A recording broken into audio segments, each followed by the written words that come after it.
Another important thing that we see happen regularly is printing of forms. Whether you're giving an item bank test or you're giving a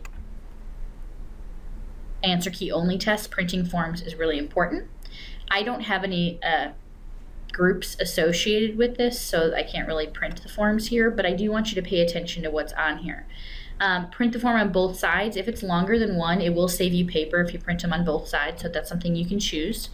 You can choose whether or not to have the teacher name or group questions. If you don't understand what that means, there's always these little blue bubbles. You can hover over them and it'll show you what they mean.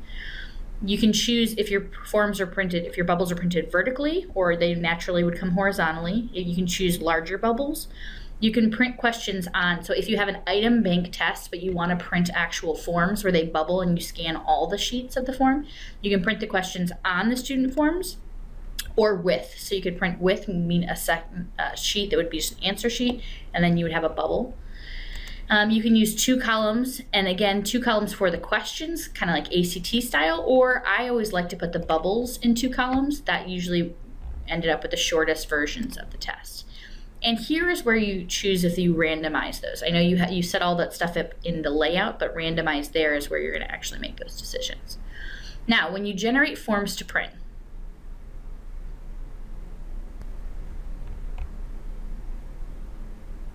so when you have forms ready and generated for printing, it's really important how you print them. When you click print, the most important thing you can do is make sure this fit to page button is not clicked. If it's two-sided, that's fine. You can say two-sided, but you do not want this to be scaled at all. So you want to make sure that fit to page is not clicked.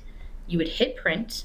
And then one extra step to ensure that everything's good to go before you give your finals is I would take one of those blank printed copies the kids haven't even seen yet, and I would scan it through the machine. It'll tell you, it'll kick it out and give you an error if something's wrong with the way it's printed. Making sure that your sheets are ready to print is the best thing you can do before you actually give the test.